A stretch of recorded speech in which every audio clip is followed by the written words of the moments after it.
Alright, so today we're going to be doing a little bit of a talk through on Dragon Shogun.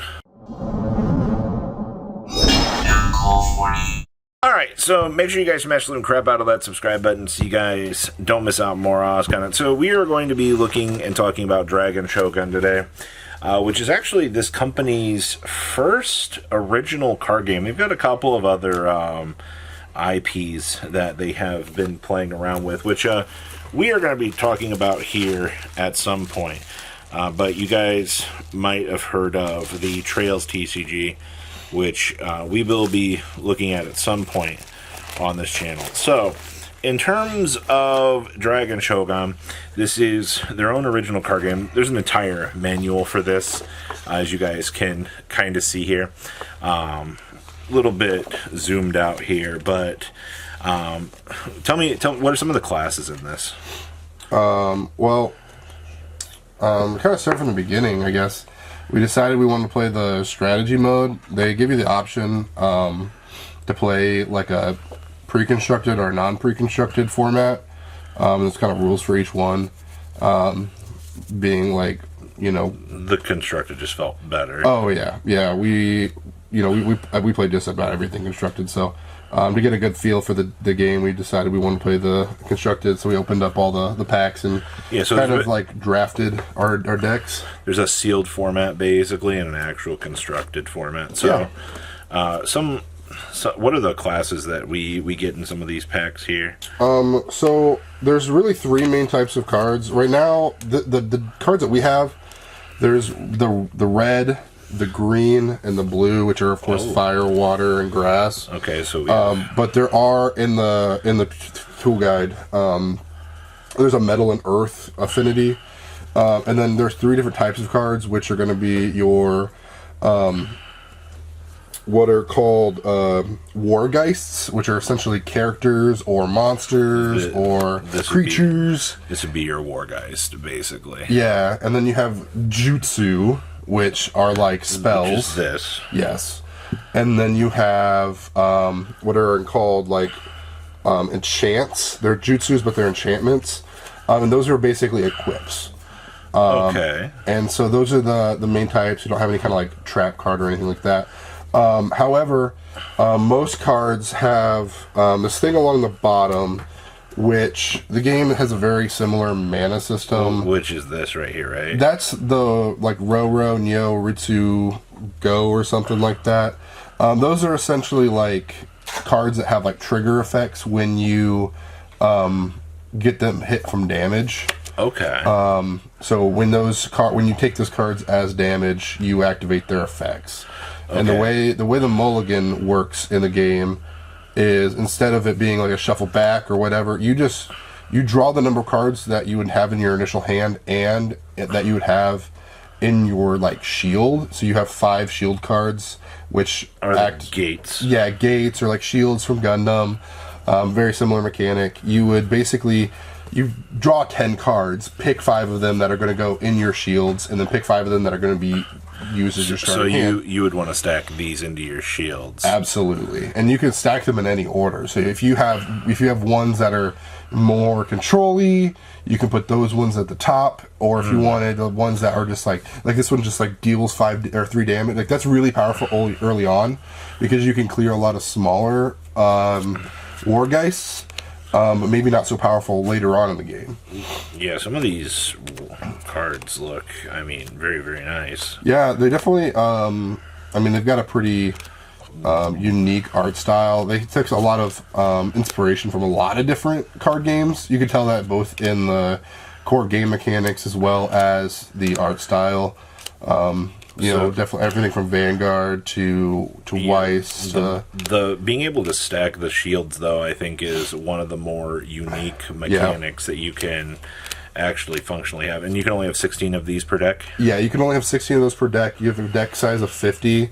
So when you draw your initial 10 cards, you want to see, hopefully at least 4 of them would be really nice. I see, and then each one of these cards can be played as a mana card. Yeah, so each of them can be played as a mana card. These ones, of course, can't, because those are the ones with the triggers. Yes. And they have, so you can either play, when you go to play them, you can either play them for the cost that's up there. Yeah. And that just plays them right onto the battlefield, just like that. Yep. Or you can play them as a mana like this, and you would get the secondary effect that you get upside down.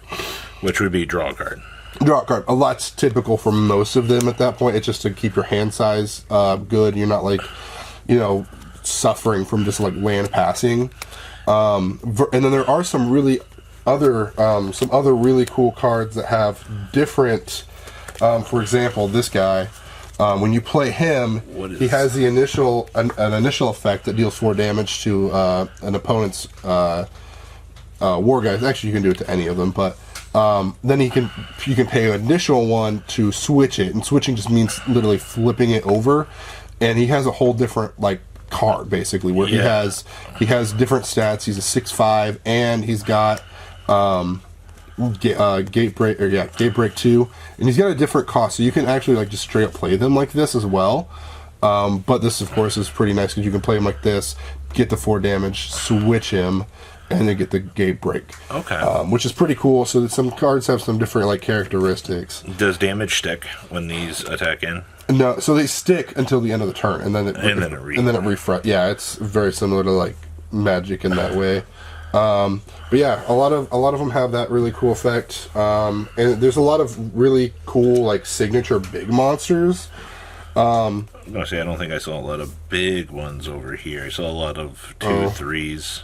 I played this. This is a big one. This is a 6/6. Yeah, but this also has the inner draw. So they have another one that flips around over in that deck too. I played the fire deck, and there's some really big guys that just 8 up. So another interesting mechanic is that dealing damage after your opponent's shields are gone does not end the game. Yeah, there's actually almost like a Transformers-esque card game where mechanic where once you start dealing damage past their shields, you start dealing damage to their deck, and then the deck banishes itself.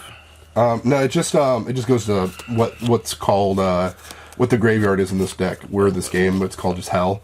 That I do like that. I think that's a pretty cool mechanic. Yeah, they just call it Hell. So when you deal, if you just attack directly with this guy for 6, and they don't block it, which blocking in this game is essentially just like Magic.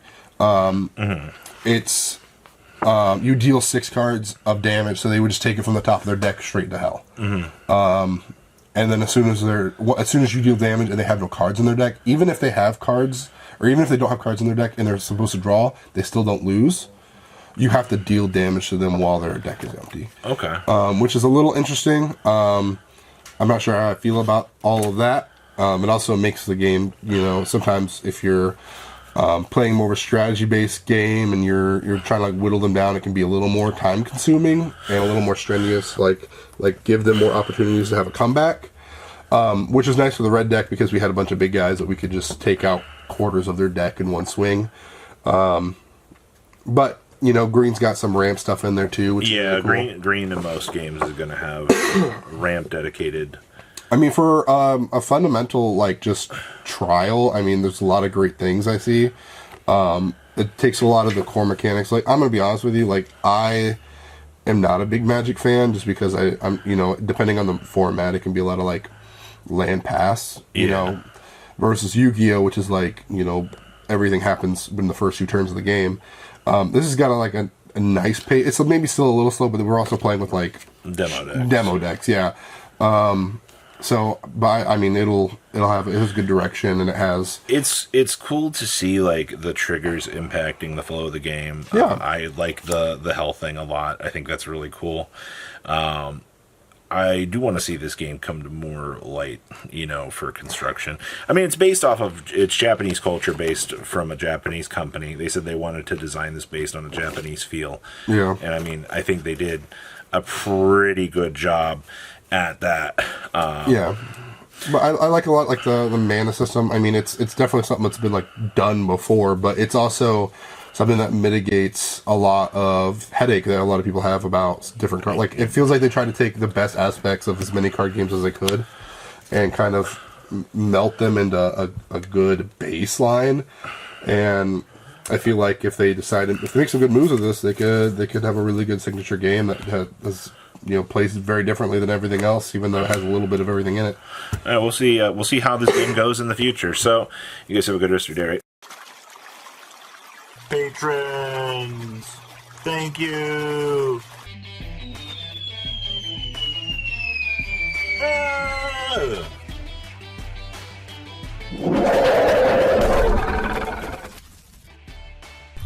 Thank you so much for watching. Check out these other videos.